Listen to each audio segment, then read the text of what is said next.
ढाई से उठ के बस हमला कर दो, हम नहीं करते। देखिए, हमें कुछ भी करना हो, चाहे हमें कोई चीज को हड़पना है या किसी चीज को चार टुकड़ों में तोड़ना है, हम वाह। हर चीज ना सोच समझ के, it takes years and years of thinking and strategy. चाहे किसी चीज को हमें चार टुकड़ों में तोड़ना है या चाहे हमारा टूटा हुआ टुकड़ा हमें वापस है, हम स्ट्रेटेजी करके एंड इयर्स ऑफ प्लानिंग के हिसाब से हम करते हैं। तो पुडुचेरी को देख लीजिए आप, चंडीगढ़ को देख लीजिए, they are most hygienic city, most cleanest city, most well to do city, जिसमें सबसे कम क्राइम है, जिसमें सबसे मतलब इस तरह की जो तो शहरें मैडम वो हैं फिर वो जिसमें वो कहते हैं तो दिल्ली में कहते हैं बड़ी पोल्यूशन है, तो वो फिर क्यों है? वो तो फिर ये तो क्या बात हुई? चाइना में वन चाइल्ड पॉलिसी है। और चाइना में ना वो पैशन नहीं, क्योंकि वो एक कम्युनिस्ट गवर्नमेंट है, वो डेमोक्रेसी नहीं है। तो जो एक पैशन जो एक इंडियन सोल्जर में होगा, चाहे हम तादाद में उनसे थोड़े कम होंगे, हालांकि हम we are the second best army after them, वो इस सिर्फ इसलिए कि हम तादाद में उनसे थोड़े कम होंगे। मगर जो पैशन है ना, जो एक जिगरा है, वो एक इंडियन का जिगरा चाइनीज नहीं compete कर सकता जिगरे में। बिकॉज वन चाइल्ड पॉलिसी से आप समझ सकते हो, ये सारे जो सोल्जर्स हैं, ये अपनी माँ बाप की इकलौती औलाद है। ये इनको बहुत टेंशन होती है, हमारी नहीं, हमारी लाइफ अगर चली गई, हमारे माँ बाप को कौन संभालेगा, बूढ़े माँ बाप को। तो ये अंडरस्टैंड, जबकि हमारे जो जवान घबरू जवान है, वो कुछ नहीं सोचते, they are so passionate about the country कि वो मतलब एक बंदा 10 से लड़ सकता है। दैट इज हाउ हमारे जो हमारे सोल्जर्स वैसे, वही चीज उन वीडियोस में दिखाई जा रही है कि एक डंडे से उनको कैसे डरा के, जबकि वो पूरे गियर में है, यहाँ से हेलमेट पहना हुआ है, यहाँ से ये गियर पहना हुआ है, और ये बिना हेलमेट के, बिना किसी, बस डंडों से उनको डरा के पीछे हटा रहे। ये दिखाने का मकसद ये था कि खसलत देखिए कि चाइना ने अगर सोचा भी अटैक करने का, तो पहले तो उनके ही लोग डर के पीछे हटते हैं। ये दिखाने का मकसद था उन पुरानी वीडियो से। जी जी मैडम, ये बताइए, जो आपने वन चाइल्ड पॉलिसी की बात की है, आप क्या समझते हैं कि इंडिया के अंदर जो जवान है फौजी, वो ज्यादा भाई हैं घर में, तो वो ज्यादा अच्छा लड़ सकते हैं? मतलब उनको फिक्र नहीं है, अगर एक भाई की एब्सोल्युटली जान भी चली गई तो पीछे और भाई मौजूद होगा, तो नहीं, ज्यादा आप कह रहे हैं कि देश बड़ी के लिए। फैमिली जो है, जरा सुनिएगा सवाल, आप समझती हैं कि जो बड़ी जी फैमिली होती है, that gives you strength and energy for fighting with जो एनिमी कंट्री के साथ? Absolutely, it gives them more confidence है, क्योंकि यहाँ की माएं खुद अपने बेटों को बोलती है कि जा, और हमेशा याद रखना कि जंग जीतनी ही जीतनी है, चाहे जान भी चली गई। When it comes to nationalism, इसी को हम इंडियन नेशनलिज्म कहते हैं। और सिर्फ हमारे जो जवान, जो हमारे भाई जो आर्मी में, सिर्फ वही नहीं, हम जैसे लोग भी देश के लिए मरने के लिए तैयार है। तो this is the spirit we have. अब कोई चाइनीज लड़की आपको आके बोलेगी क्या कि मैं देश के लिए लड़ने के लिए तैयार हूँ? तो ये एक डिफरेंस है, ये आपको समझनी चाहिए। आई फील के जो एक तरह का जो मुस्लिम ब्रदरहुड बना था ना, उसी तरह का एक हिंदुस्तानी ब्रदरहुड बनता जा रहा है पूरी दुनिया में, not only with in India.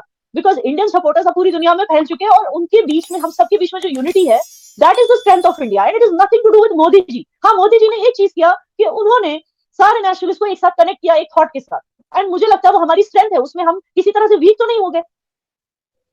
बिल्कुल ठीक है। तो मैडम, ये तो आपने बिल्कुल सही कहा कि प्राइम मिनिस्टर मोदी ने सबको इकट्ठे कर लिया।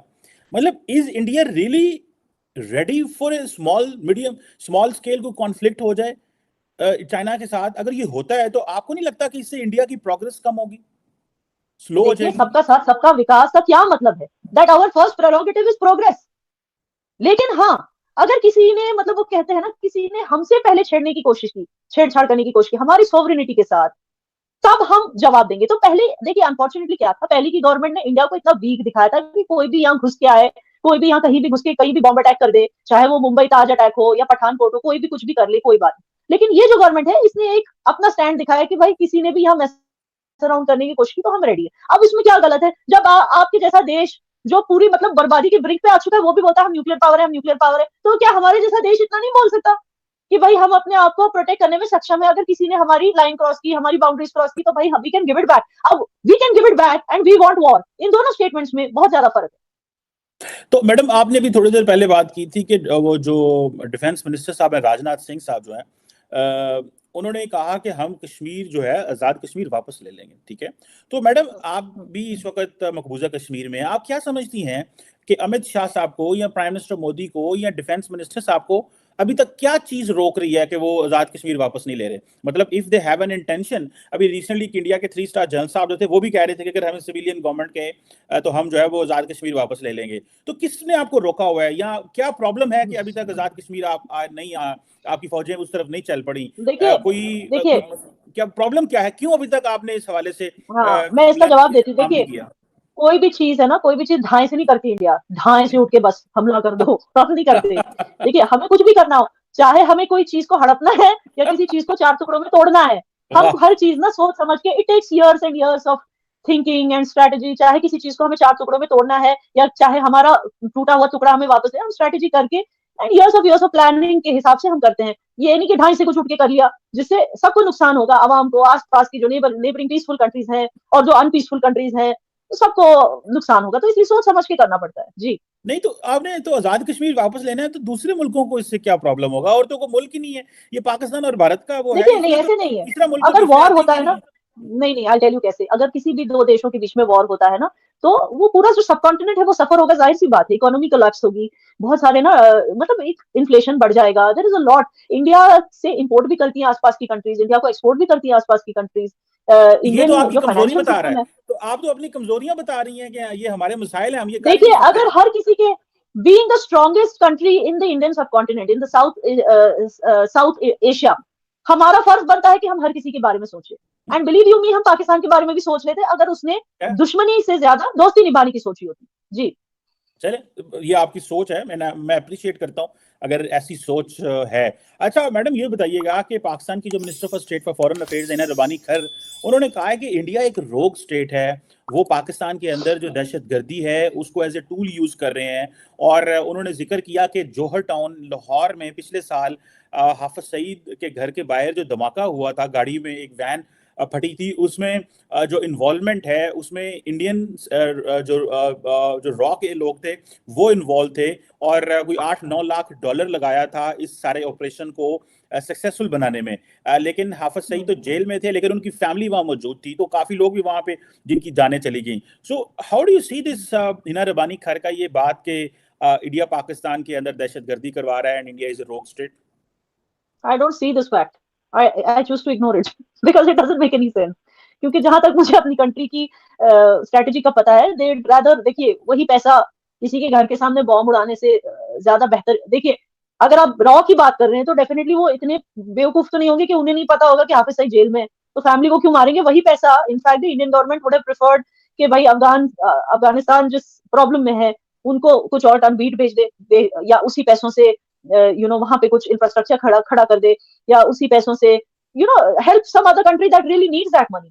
I don't think the Indian government is going to sanction money to raw, वो भी ऐसा कोई बॉम्ब ब्लास्ट करने के लिए जहां हाफिज सईद है भी। हाँ, अगर हाफिज सईद वहां होता तो शायद मैं मान लेती कि शायद इसमें इंडियन एजेंट्स का कोई काम होगा, but I don't believe that they will play like this. And उनको करने की जरूरत भी नहीं है, जब देखिए जो देश खुद ही टूट रहा है अंदर से, वहां पे हम अपने पैसे डाल के और क्यों बर्बाद करेंगे? Indians are essentially business people, and हम इतनी बेवकूफी से अपना पैसा नहीं खर्चा करेंगे। जब वैसी चार जगहों से चार अलग अलग कौमें हैं जो आजादी मांग रही हैं और वही लड़ रही हैं पाकिस्तान गवर्नमेंट के खिलाफ, तो मतलब क्या सेंस है इसमें कि हम भी अपना पैसा उसमें डालें? कोई उसमें सेंस ही नहीं है।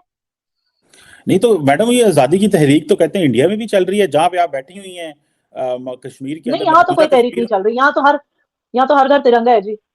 नहीं नहीं, वो तिरंगा तो ठीक है, वो सुना है कि 8 कहते हैं कि 8 इंडिया पाकिस्तान अथॉरिटीज कहती हैं कि 9-10 लाख की फौज बैठी हुई है कश्मीर में और जबरदस्ती वो वहां पे कर रहे हैं। आपको ज्यादा पता होगा because you are on ground zero के। लेकिन ये है कि तहरीक तो कश्मीर में भी चल रही है, इसी वजह से तो आज वहां पे सेंटर का रूल है और कश्मीरी लोग जो हैं they are not getting empowered, और उनके पास तो अपना राइट भी नहीं है, उन्होंने तो अपने नुमाइंदे भी नहीं चुने हुए। क्या ये बातें होती हैं कश्मीर के अंदर के कश्मीरियों को, क्या कश्मीर से नुमाइंदे होने चाहिए और दिल्ली सरकार जो है ना ना, वो ना मैनेज करे? जो बातें हो रही हैं जी, ये नुमाइंदगी की बात आपने सही की, यहाँ होती है और उसकी प्रेपरेशन भी चल रही है। महबूबा मुफ्ती जी ने अपनी रैली की, अपनी पार्टी ने अपनी रैली की, और डीएपी डेमोक्रेटिक आजाद पार्टी आजाद साहब की रैली हुई जम्मू में। हर एक जगह रैलीज हो रही है। ये शुरू क्यों हो रही है? पीसी अपनी रैली कर रही, क्यों कर रहे हैं ये? क्योंकि इनको पता है कि इलेक्शन सब कभी भी हो सकते हैं। They will announce immediately, suddenly, कि भाई अब से इलेक्शन होंगे सो एंड सो डेट पे, और स्टेटहुड रिस्टोर होने की बात तो बहुत पहले ही की गई है। सो मतलब इसमें कौन सी आजादी वाली? पहले दिन से हमारे लीडर्स जो हैं वो इंडियन कॉन्स्टिट्यूशन के हिसाब से ओथ लेते हैं, हर इंडिपेंडेंस डे को अपनी ऑफिस में तिरंगा लगाते हैं, जो हमारे लीडर्स करते हैं। अब आप कहेंगे कि जो हमारे लीडर्स करते हैं वो हमें रिप्रेजेंट नहीं करते या हमारे सेंटिमेंट्स को रिप्रेजेंट नहीं करते, तो ये तो बेवकूफी होगी।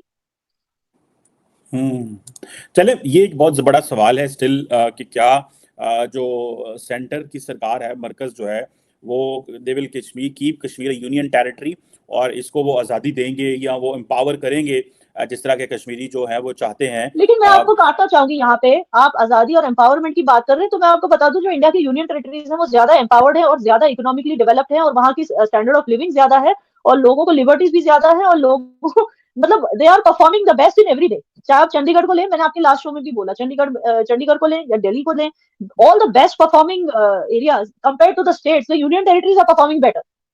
ये भी मैं आपको पुडुचेरी को देख लीजिए, आप चंडीगढ़ को देख लीजिए, they are most hygienic city, most cleanest city, most well to do city, जिसमें सबसे कम क्राइम है, जिसमें सबसे मतलब इस तरह की जो तो शहरें मैडम हैं फिर जिसमें वो कहते हैं तो दिल्ली में कहते हैं बड़ी पोल्यूशन है, तो वो फिर क्यों है? वो तो फिर ये तो क्या बात हुई? कहते हैं देखिए सांस लेने के पोल्यूशन और इसका मैंने वो दो अलग चीजें हैं। वो पराली की वजह से होती है, जो आसपास की जो वो पुराने मेथड्स होते थे फार्म्स जलाने की, फार्म्स की वो जो खेती जलाने की, जो पराली जलाने की पुराने मेथड्स होते थे, वो अभी तक यूज कर रहे हैं। And they are working on bringing a solution to it. And पहले से इंडेक्स, पोल्यूशन इंडेक्स कम हुआ है दिल्ली में। पहले जो था, जो जानलेवा इंडेक्स था, उससे काफी कम किया है।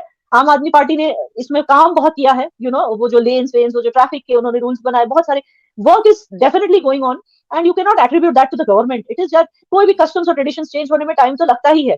और अगर हमने कुछ ज्यादा ही फार्मर्स के हम पीछे पड़ गए, तो वो फिर से मतलब प्रोटेस्ट पे उतर आएंगे, एहतजाज पे उतर आएंगे कि भाई हमसे हमारा हक छीना जा रहा है, हमको पराली इसी तरह जलानी है, लेकिन हमसे कुछ और करने के लिए कह रहे हैं। तो हर किसी के सेंटिमेंट्स को ध्यान में रख के पॉलिसी बनानी चाहिए, और that's what the government does.